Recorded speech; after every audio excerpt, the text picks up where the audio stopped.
है उसे राजकुमार कहा गया है, लेकिन जो राजाओं का राजा और प्रभुओं का प्रभु है वो केवल यीशु मसीह है, जिसके बारे में हम लोगों ने पहली तीमुथियुस की किताब का 6वां अध्याय उसके 15वीं आयत में देखा। First Timothy chapter 6 verse 15 declare that Jesus Christ is the only Lord. Amen. तो आगे हम लोग देखेंगे कि जो शैतान है उसके पास कुछ लोगों पर अधिकार जमाने का भी अधिकार है।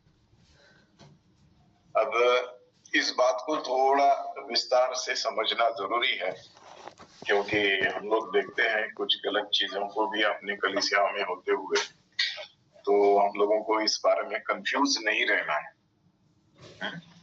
तो ये जो अधिकार दिया गया है, जैसे कि हम लोगों ने इफिसियों की किताब का 2 अध्याय का 2 वचन पढ़ा, इफिसियंस चैप्टर 2 वर्स 2, कि यहाँ पर जो उल्लेख किया गया है कि जो अवज्ञा के पुत्र हैं, जो आज्ञाओं को मानते नहीं हैं, अनाज्ञाकारी है, वे लोग हैं जिन्होंने मसीह पर उद्धारकर्ता के रूप में भरोसा या विश्वास नहीं किया है। तो ऐसे लोगों पर शैतान की जो भी ताकत है या शैतान का जो भी सामर्थ्य है वो काम कर सकता है। लेकिन एक बार हम लोगों ने प्रभु को स्वीकार कर लिया, उसे अपने उद्धारक के रूप में मान लिया, उसे अपने हृदय में जो स्थान है वो दे दिया, और उसके वचन में जब हम लोग बने रहेंगे तो शैतान का कोई भी कार्य हमारे जीवन में नहीं होना चाहिए। तो हम लोग जो देखते हैं कि बहुत सारे मसीह लोग भी आजकल तथाकथित रिवाइवल मीटिंग में जाते हैं और वहां पर 3 दिन 5 दिन की सभा का आयोजन करते हैं, और बहुत सारे लोग जो है हम लोग देखते हैं कि दुष्टात्मा से घिरे होते हैं, दुष्टात्मा से प्रताड़ित हुए होते हैं, और वो वहां पर जाके छुटकारा मिलने की अपेक्षा करते हैं। ये उम्मीद के साथ जाते हैं कि मैं यहाँ अगर इस मीटिंग में जाऊंगा तो मुझे आजादी मिल सकती है शैतान की इस जो कुछ भी उसका रूप है उस रूप से। लेकिन परमेश्वर का वचन तो ये कहता है कि जब हम लोग यीशु मसीह को अपने उद्धारकर्ता के रूप में स्वीकार कर लेते हैं, उस पर भरोसा करना शुरू करते हैं और अपने विश्वास में बढ़ते जाते हैं, तो फिर ये सारी चीजों का कोई भी असर हमारे जीवन में, हमारी सेवकाई में, हमारे परिवार में नहीं होना चाहिए। तो इसे हमें चाहिए कि प्रभु के वचन से देखें, क्योंकि अगर मैं मेरे मन की बात बताऊंगा तो अच्छा नहीं होगा। तो इसे परमेश्वर के वचन के प्रकाश में देखने और समझने की कोशिश करते हैं। तो एक्ट्स ऑफ द एपोस्टल, प्रेरितों के काम की किताब, उसका 26वां अध्याय, उसका 18वां वचन जरा पढ़ लेते हैं। Acts chapter 26 verse 18।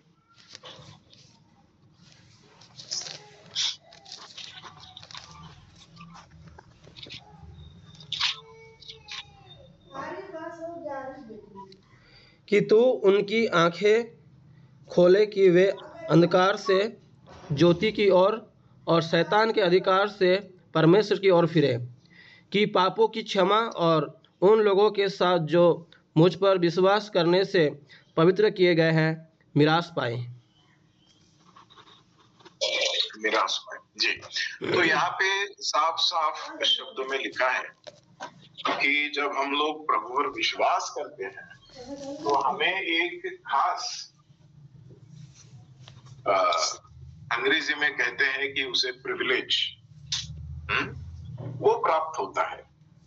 वो हमारे कार्य की वजह से नहीं, हमारी अच्छाइयों की वजह से नहीं, हमारी किसी पुण्य कर्म की वजह से नहीं, लेकिन क्योंकि हम लोगों ने प्रभु को स्वीकार किया है। तो इस वचन को अगर हम लोग अच्छी तरह से समझ पाए और अगर इसको अपना ले तो हम लोग अपने विश्वास में और आगे बढ़ सकते हैं. You will help them understand and turn them from darkness to light and from Satan's control to God, so that their sins will be forgiven and they will receive a share among those who are sanctified by faith in me. ये कौन कह रहे हैं? खुद यीशु मसीह कह रहे हैं, अपने चेलों को बता रहे हैं.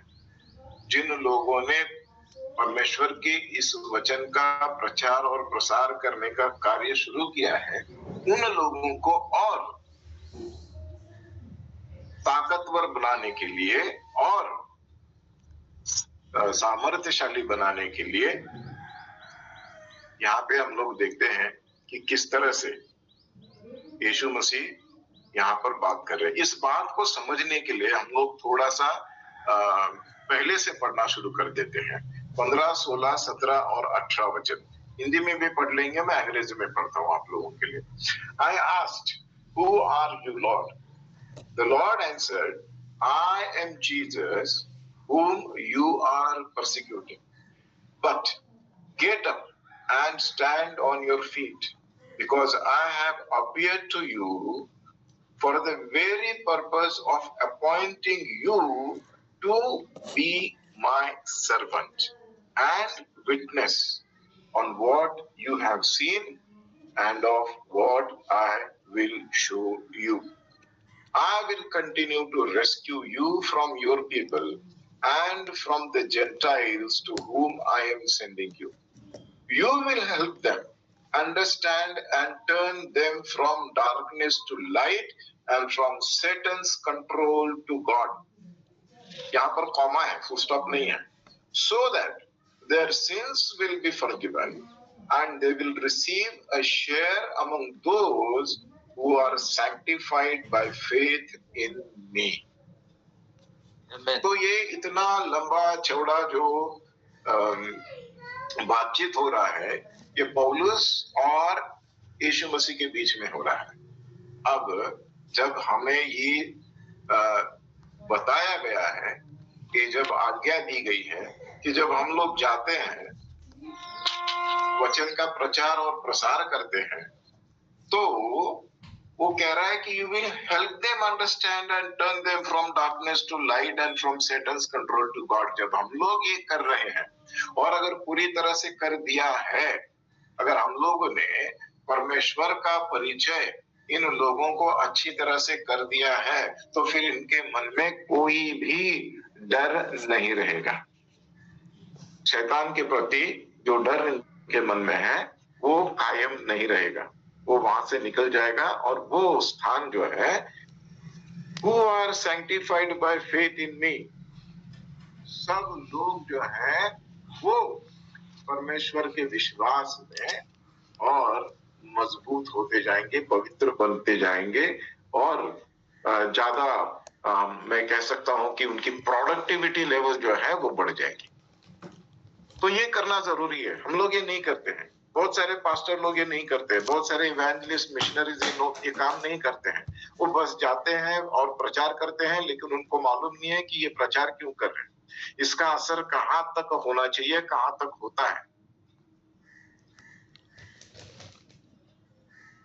कुरिन्थियों की किताब खोलते हैं, कुरिन्थियों 2 Corinthians chapter 4 verse 4. लोगों ने पढ़ा है इसे, लेकिन फिर भी पढ़ते हैं. 2 Corinthians chapter 4 verse 4.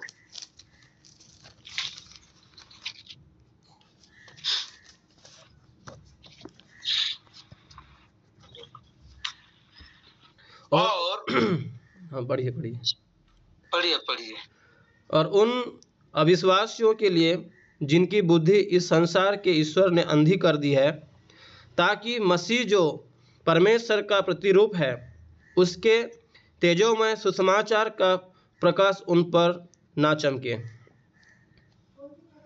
आमीन. और क्योंकि हम अपने को नहीं परंतु मसीह यीशु को प्रचार करते हैं, कि वह प्रभु है, और अपने विषय में यह कहते हैं कि हम यीशु के कारण तुम्हारे सेवक हैं। आमेन, आमेन। यीशु के कारण हम तुम्हारे सेवक हैं। क्यों सेवक हैं? क्योंकि हम लोगों ने इसका खुद अनुभव किया है कि अब मेरे ऊपर शैतान का कोई जोर जबरदस्ती नहीं चलता है। मैंने इसको अनुभव किया है खुद, और अब मैं तुम्हें इसके बारे में सिखा रहा हूँ, समझा रहा हूँ, बता रहा हूँ। आमेन। In their case, the God of this world has blinded the minds of those who do not believe to keep them from seeing the light of the glorious gospel of the Messiah, who is the image of God. अब अगर मैं पूरी तरह से यीशु मसीह के बारे में इन लोगों को बताता नहीं, समझाता नहीं हूँ, उसकी सही पहचान सही मायने में नहीं करता हूँ, तो फिर ये लोग अंधेरे में भटकते ही रहेंगे। ये जो प्रकाश है, ये प्रकाश इन पर कब प्रकाशित होगा? कब इस प्रकाश का अनुभव वो लोग करेंगे? वो तभी मुमकिन है जब मैं उनको बताऊंगा, समझाऊंगा, सिखाऊंगा। आमीन। तो जब हम लोग जाते हैं प्रचार करने के लिए, या अपनी कलीसिया में अपने दोस्तों के साथ है, अपने सगे संबंधियों के साथ है, अपने मित्रों के साथ है, जब हम लोग उनको बताते हैं, तो ये पूरा का पूरा जो सामर्थ्यशाली गॉस्पेल है, सुसमाचार है, उसको बताना चाहिए।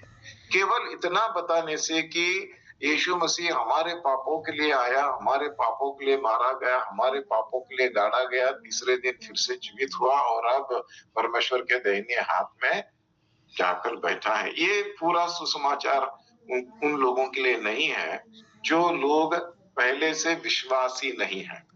उन लोगों के लिए ये भी जानना जरूरी है कि जब मैं यीशु मसीह के पास आता हूँ, तो ये जो कुछ भी शैतानी ताकतें हैं, इनका असर मुझ पे कभी नहीं होगा। यीशु मसीह ने यहाँ तक कहा है कि अगर तुम गलती से कभी कोई जहरीली चीज खा लेते हो या पी लेते हो, तो भी वो तुम पर असर नहीं करेगी। मतलब अगर तुम्हें कोई जहर खिलाता भी है, तुम जानते नहीं हो, लेकिन किसी ने तुमको जहर खिलाया है, और अगर तुमने प्रार्थना की है और उस विश्वास के साथ अगर उस भोजन को तुमने खा लिया है, तो उसमें जो जहर है वो भी तुम्हारे लिए, तुम्हारे अपोजिट जाके काम नहीं करेगा। तो ये सारा अधिकार जो परमेश्वर ने हमें दिया हुआ है, उसका हम लोगों को चाहिए कि हम लोग सबको इसके बारे में बताएं, सबको समझाएं, और उन्हें जो आजादी प्राप्त हुई है, हर चीज में, हर एक क्षेत्र में आजादी प्राप्त हुई है, उसके बारे में भी परिचित कराएं। आखिर का जो वचन है इस विषय में, उसको देखते हैं। प्रकाशित वाक्य की किताब, the book of Revelation chapter 13 verse 12, 13वां अध्याय 12वां वचन, प्रकाशित वाक्य की किताब।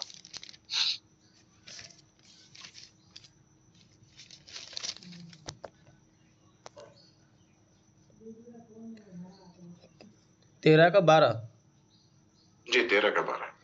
वह उस पहले पशु का सारा अधिकार उसके सामने काम में लाता था, और पृथ्वी और उसके रहने वालों से उस पहले पशु की, जिसका प्राणघातक घाव अच्छा हो गया था, पूजा करता था। It uses all the authority of the first beast on its behalf, and it makes the earth and those living on it worship the first beast, whose mortal wound was healed. अब इसका क्या लेना देना है?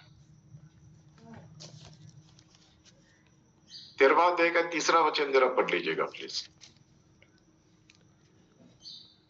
मैंने उसके सिरों में से एक पर ऐसा भारी घाव लगा देखा, मानो वह मरने पर है। फिर उसका प्राणघातक घाव अच्छा हो गया, और सारी पृथ्वी के लोग उस पशु के पीछे पीछे अचंभा करते हुए चले। आगे बढ़ते हैं। 19वां वचन, 19वां अध्याय 20वां वचन, Revelation chapter 19 verse 20। The beast was captured along with the false prophet who had performed signs on its behalf, By these signs, the false prophet had deceived those who had received the mark of the beast and worshipped its image. Both of them were thrown alive into the lake of fire that burns with sulfur. जरा हिंदी में भी please पढ़ लीजिएगा।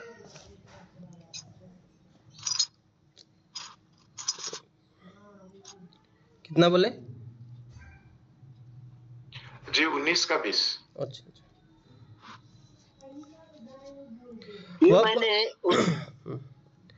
वह पशु और उसके साथ वह झूठा भविष्य वक्ता पकड़ा गया, जिसने उसके सामने ऐसे चिन्ह दिखाए थे जिनके द्वारा उसने उनको भरमाया, जिन पर उस पशु की छाप थी और जो उसकी मूर्ति की पूजा करते थे। ये दोनों जीते जी उस आग की झील में जो गंधक से जलती है डाले गए। आमीन। तो ये सब बातें जो हैं, ये हम लोगों को देखना जरूरी है, समझना जरूरी इसलिए है क्योंकि इस तरह से जो शैतान की ताकत है या जो शैतान की सामर्थ्य है, उसको सीमित कर दिया गया है जब किसी विश्वासी के साथ इसे जोड़ा जाता है। अविश्वासी जो अभी भी परमेश्वर पर विश्वास नहीं करते, यीशु मसीह पर विश्वास नहीं करते हैं, बेशक उन पर शैतान का अधिकार है क्योंकि उसने उनकी आंखों पर पट्टी बांध दी है। वो सच्चाई को नहीं देखते हैं, सच्चाई को जानते नहीं है, वो सच्चाई के प्रकाश से अभी भी अनभिज्ञ है। लेकिन जो लोग जानते हैं उन्हें चाहिए कि पूरी तरह से देखे, पूरी तरह से समझे और पूरी तरह से अपने अधिकार में जीने की भरकस कोशिश करते रहें। दुष्टात्माएं जो है वो उनका एक टीम है, उनका एक हायरार्की है। वो सारे जो है शैतान के अधीन होते हैं और शैतान जो चाहे वो उनसे करवा सकता है क्योंकि वो उसके अधीन है। तो मत्ती की किताब उसका 12वां अध्याय उसके 24वीं आयत को देखते हैं। Matthew chapter 12 verse 24।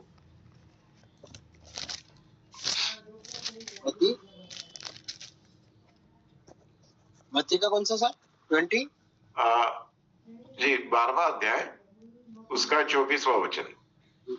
परंतु फरीसियों ने यह सुनकर कहा, यह तो दुष्ट आत्माओं के सरदार शैतान की सहायता के बिना दुष्ट आत्मा को नहीं निकालता। अब ये उस पर एक्यूजेशन लग रहा है। किस पर? यीशु मसीह पर एक्यूजेशन लग रहा है, उस पर दोषारोप लग रहे हैं कि वो जो बेल्ज़बूल है, जो रूलर ऑफ द डीमंस जिसे कहा गया है, उसकी सहायता से इन्हें निकाल रहा है। मतलब इसका मतलब हम लोगों को जो सीखने की नजरिए से देखना है वो ये है कि ये जो भी आत्माएं हैं वो शैतान के वश में है और जो शैतान करवाना चाहता है वो उनसे करवाता है या करवा सकता है। But when the Pharisees heard this, they said, "This man drives out demons only by Beelzebul, the ruler of the demons."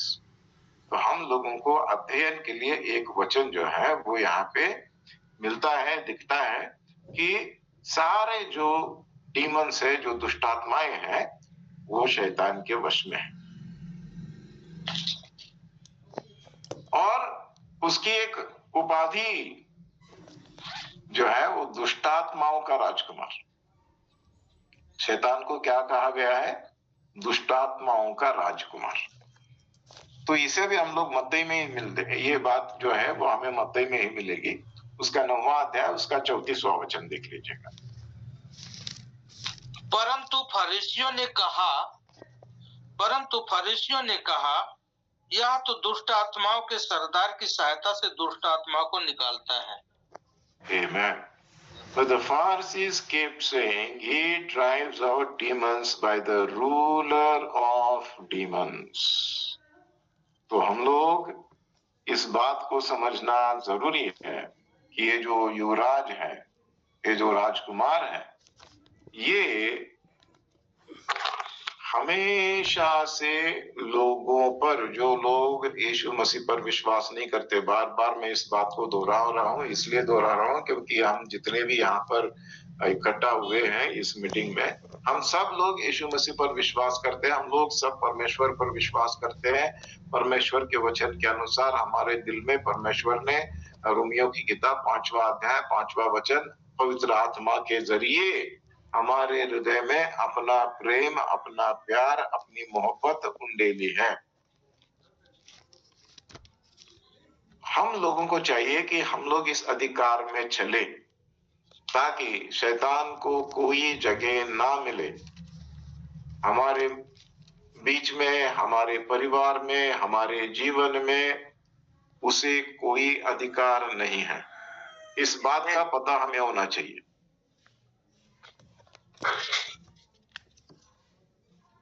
तो बहुत साल पहले की एक कहानी है जो मेरे एक मित्र ने सुनाई थी, मुझे याद आती है तो सुनाता हूं आपको। एक व्यक्ति है, एक महिला जो किसी आमिर के घर में काम किया करती थी। उसको खाना मतलब तैयार करना, उसको खाना परोसना, बाकी जो भी छोटे मोटे काम है वो सब करना उसके घर, उस घर के। और वो बिल्कुल अकेला था, उसका कोई सगा संबंधी कोई उसके पास नहीं आता था मिलने के लिए, तो उसने कभी देखा ही नहीं कि कोई उसे आया होगा।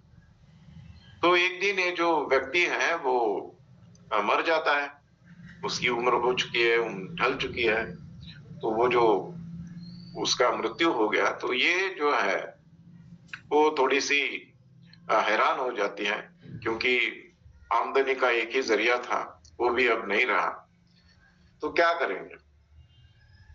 तो वो चिंता में है कि अपने जीवन जो है उसको कैसे चलाएं, क्या करें। मरते वक्त जो है वो व्यक्ति उसे एक फ्रेम देता है और कहता है कि ये तुम ले लो। बाकी कुछ नहीं देता है उसे घर से, ये सामान वो सामान ये ले जाओ, ऐसा कुछ नहीं है। वो कहता है कि ये फ्रेम है, तुम ले जाओ। उस फ्रेम में कुछ एक कागज जैसा होता है, एक पोस्टर जैसी कोई चीज है जो उसे देता है, और वो फिर कुछ समय के उपरांत मर जाता है। तो ये क्योंकि वो उसकी आखिरी निशानी है, तो वो उसे घर में ले आती है, अपने टूटे फूटे मकान में एक दीवार पर उसको एक किला ठोकर टांग देती है और फिर भूल जाती है। कुछ दिन ऐसे ही चले जाते हैं, कुछ हफ्ते चले जाते हैं, महीने चले जाते हैं। एक सुसमाचार सुनाने वाला एक इवेंजलिस्ट जो है वो उसके घर पे दस्तक देता है, आता है और कहता है कि क्या तुम यीशु मसीह को जानती हो, मैं क्या तुम्हारे लिए प्रार्थना कर सकता हूँ। तो वो कहते हैं कि हाँ मैं जानती हूँ, लेकिन आओ आप प्रार्थना करो, मुझे बहुत सख्त जरूरत है काम की, मेरे पास खाने के लिए भी कुछ नहीं है। तो उसे भी दया आती है, वो आता है, फिर प्रार्थना करता है। थोड़ी देर के बाद में वो जो उस दीवार पर टंगा हुआ वो जो फ्रेम है उसे देखता है, उसे जाकर करीब जाता है, उसको पढ़ता है और पूछता है कि ये तुम्हें कहाँ से मिला। तो वो कहते हैं कि मैं ऐसे ऐसे एक अच्छे इंसान के घर में काम किया करती थी और मरते वक्त उन्होंने मुझे ये दिया है, उनकी आखिरी निशानी है, इसलिए मैंने इसे दीवार पर टांग के रखा है। तो वो इवेंजलिस्ट कहता है तू कितनी अभागन है, तुझे पता ही नहीं कि तेरे पास क्या है। वो कहता है कि उस अमीर व्यक्ति की विल है, ये आखिरी विल जो है जो उसने बनाई है, और इस विल में उसने लिखा है कि जो कुछ भी उसका था उस सब की मालकिन अब तू है। तो फिर वो उसे बहुत आनंद होता है, वो अचंभित भी होती है, आनंद भी होता है। वो कहती है ऐसा है, ऐसा किया है, अरे बाप रे, मुझे तो मालूम ही नहीं था, मैं तो अनपढ़ हूँ, पढ़ नहीं सकती हूँ। तो मैं जब बहुत सारे लोगों के पास देखता हूँ, चाहे वो मसीह हो चाहे नॉन मसीह हो, मुझे ये कहानी याद आती है, क्योंकि चाहे मसीह हो या ना हो, हम लोगों को ये मालूम नहीं है कि परमेश्वर ने हमारे हाथ में क्या सौंपा है। ये उसकी आखिरी विल है. This is the will, this is the testament, God's will, जो परमेश्वर ने हमें लिखित रूप से हमारे हाथ में सौंपी है. पूरे कार्य को अंजाम देकर पूरा प्रॉपर्टी हमारे नाम पे कर दिया है. लेकिन फिर भी हम लोग जो है आत्मिक रीति से बहुत गरीब बने फिरते हैं. हमें पता ही नहीं है कि परमेश्वर ने मेरे नाम क्या कर दिया है. तो ये सब जो बातें हैं जो परमेश्वर के वचन में लिखी है, ये परमेश्वर का टेस्टामेंट है, नया करार है. This is a agreement. तो हर भाषा में उसका जो नाम है, नई वाचा, पुरानी वाचा. वाचा का मतलब है करार, करार का मतलब है एग्रीमेंट, एग्रीमेंट का मतलब है विल. तो ये जो विल है, इस विल को हमें समझने की जरूरी है. पूरा पहले से लेकर अंत तक मेरा क्या है इसमें. आमेन. हम लोग विल के लिए यहाँ पे जो हमारे अर्थली फादर होते हैं, उनके विल के लिए बहुत झगड़ते हैं, कोर्ट कचहरी सब कर लेते हैं, मेरा हिस्सा कहाँ है. लेकिन किसी भी व्यक्ति को मैंने आज तक नहीं देखा है कि वो अपना हिस्सा इस स्वर्गीय राज्य में मांग रहा है, कोई झगड़ रहा है और कोई हठ लगा कर बैठा है कि ये मेरा है, मुझे मिलना चाहिए. क्यों नहीं मिल रहा है?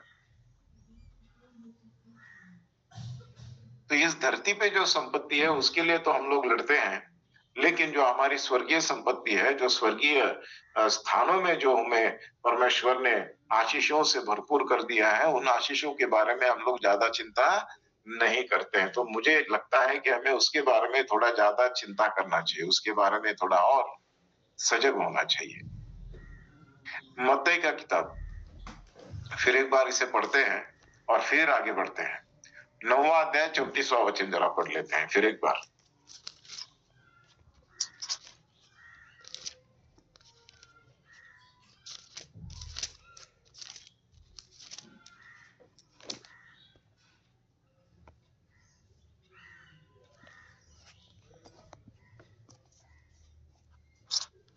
चौतीसवां वचन सर. 34वां वचन. यस. Yes yes. परंतु फरीसियों ने कहा, यह तो दुष्ट आत्माओं के सरदार की सहायता से दुष्ट आत्मा को निकालता है.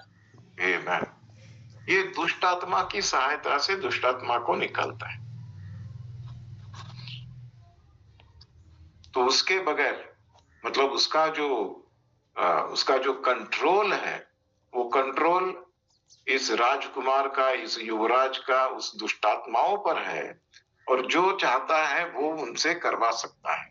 अब उसमें से एक बात ये भी है कि वो हमें भरमा भी सकता है. वो हमें he can confuse us by representing himself as a powerful entity, but he is not. वो नहीं है, उसके पास कोई अधिकार नहीं है. आमेन. हमें ये समझना जानना जरूरी है.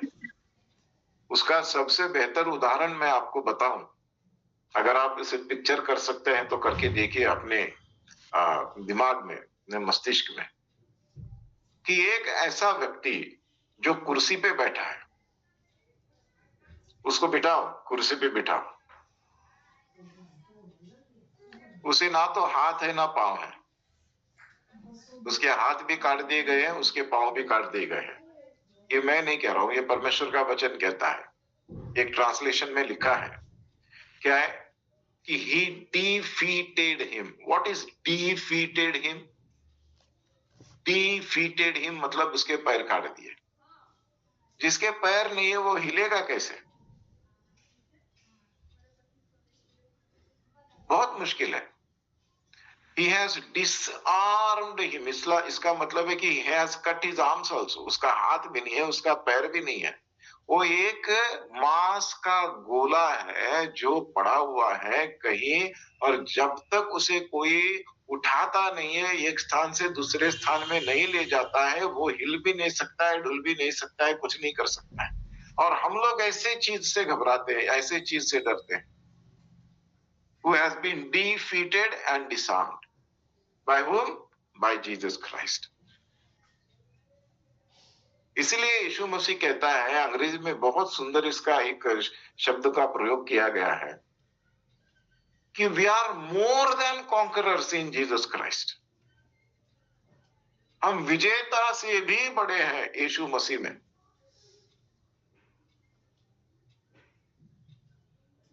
तो ये जो हमारा इनहेरिटेंस है, ये जो हमें जो प्राप्त हुआ है आशीष, इस आशीष का इस्तेमाल हम कब करेंगे?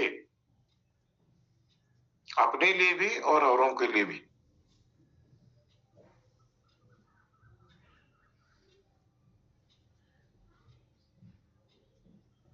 शैतान के पास एक राज्य भी है और एक सिंहासन भी है, इसलिए मैंने कहा कि उसको चलो बिठाते हैं कुर्सी पे। उसका एक राज्य भी है और उसका एक सिंहासन भी है, क्योंकि ये दुष्टात्माओं का राजकुमार है। ये जमीन पे नहीं बैठेगा, ये कुर्सी पे बैठेगा, सिंहासन पे बैठेगा, ठीक है। लेकिन अब ना तो उसके पैर है ना तो उसके हाथ है, बस सिंहासन पर बैठा है। मत्ती की किताब अभी है हम लोग वहीं पे, तो उसका 12वां अध्याय खोलते हैं, उसका 26वां वचन पढ़ लेते हैं। मैथ्यू 12:26। और यदि शैतान ही शैतान को निकाले तो वह अपना ही विरोधी हो गया है, फिर उसका राज्य क्यों कर बना रहेगा? आमीन। ये सवाल जो है ये यीशु मसीह पूछ रहा है। यीशु मसीह भी जानता है कि उसका राज्य है, लेकिन अगर वो एक दूसरे के साथ लगड़ना झगड़ना शुरू कर देंगे तो फिर उसका राज्य कैसे बचेगा? तो जब यीशु मसीह कह रहा है कि उसका राज्य है तो उसका राज्य है, इसके बारे में कोई सवाल नहीं है, पूछने की जरूरत नहीं, क्योंकि खुद यीशु मसीह कह रहे हैं कि उसका राज्य है, वो युवराज है। रेवलेशन का दूसरा अध्याय उसका 13वां वचन पढ़ लेते हैं। Revelation chapter 2 verse 13। 13 जी 13। मैं यह तो जानता हूं कि तू वहां रहता है जहां शैतान का सिंहासन है, और मेरे नाम पर स्थिर रहता है, और मुझ पर विश्वास करने से उन दिनों में भी पीछे नहीं हटा जिनमें मेरा विश्वास योग्य साक्षी अंतिपास तुम में उस स्थान पर घात किया गया जहां शैतान रहता है। आमीन, हालेलुया। ये भी यीशु मसीह कह रहे हैं। यीशु मसीह इस बात की पुष्टि कर रहे हैं कि उसका सिंहासन है। I know where you live. Satan's throne is there. Yet you hold on to my name and have not denied your faith in me. Even in the days of Antipas, my faithful witness, who was killed in your presence, where Satan lives.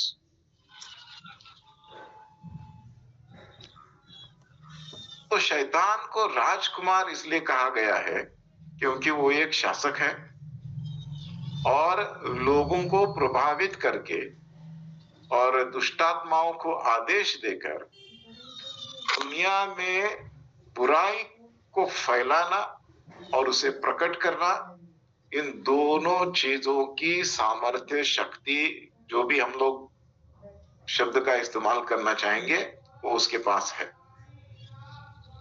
लेकिन फिर एक बार मैं दोहराता हूं कि उसकी ताकत, उसकी सामर्थ्य, उसकी शक्ति हम पर कोई असर नहीं कर सकती, क्योंकि हम यीशु मसीह के साथ जुड़े हैं।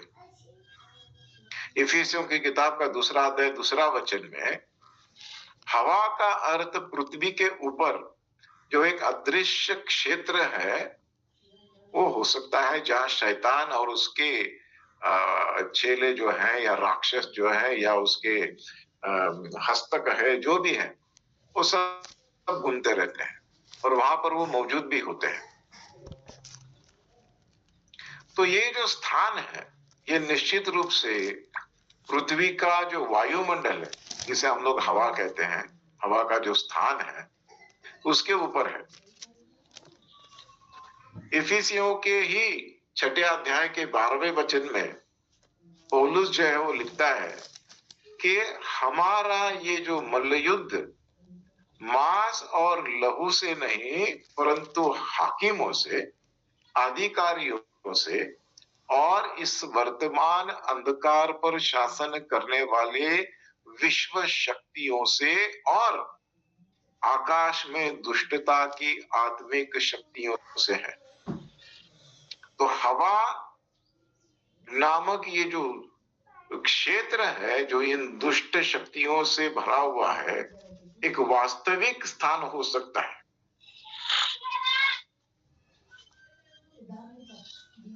लेकिन अगर हम लोग इसे थोड़ा सा और डाइसेक्ट करके देखेंगे, विच्छेदन करके देखेंगे, तो अगर हम लोग यूहन्ना की सुसमाचार का 12वां अध्याय और उसका 31वां वचन, जॉन चैप्टर 12 वर्स 31 को अगर हम लोग देखेंगे, तो यहाँ पर लिखा है कि संसार का पर्याय भी हो सकता है।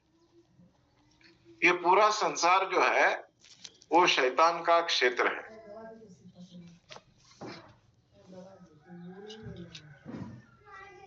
तो इन दोनों वचनों को जरा पढ़ लेते हैं। यूहन्ना का 12वां अध्याय उसका 31वां वचन, John chapter 12 verse 31 and Matthew chapter 4 verses 8 and 9। अब इस संसार का न्याय होता है, अब इस संसार का सरदार निकाल दिया जाएगा। Amen. अब इस संसार का न्याय होगा, न्याय होता है, और जो सरदार है उसको निकाल कर दूर फेंका जाएगा। ठीक है। मत्ती की किताब 14 अध्याय 8 और 9।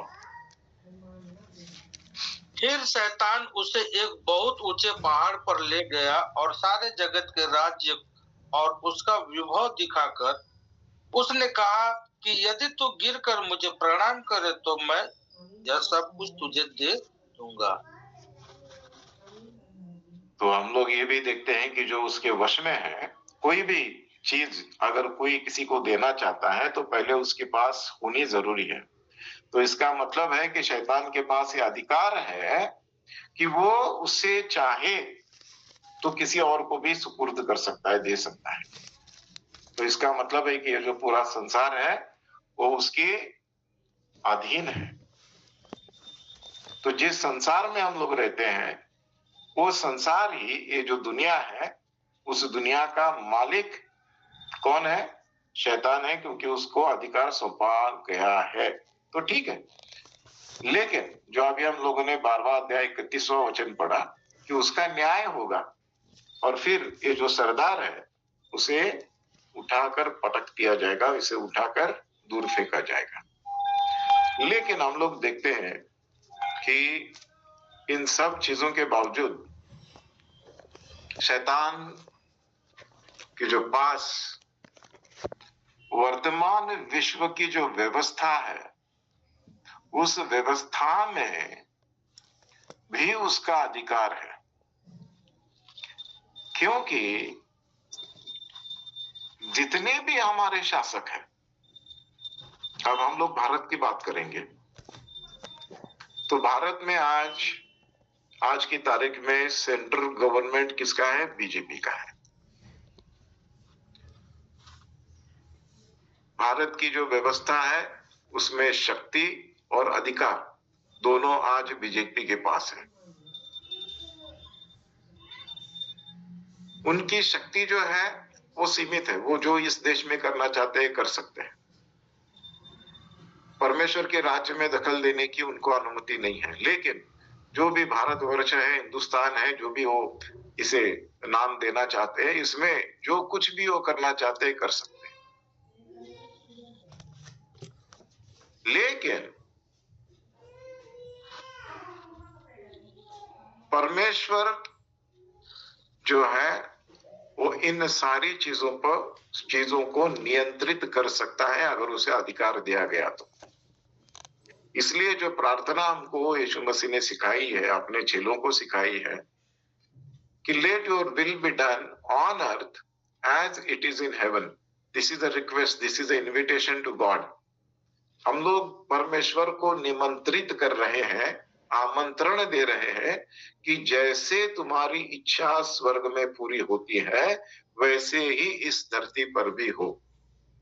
वो जब तक हम लोग उसे निमंत्रण नहीं देते हैं, उसे नहीं बुलाते हैं, वो कुछ नहीं कर सकता है। He needs an invitation from the believers to act on behalf of the believers.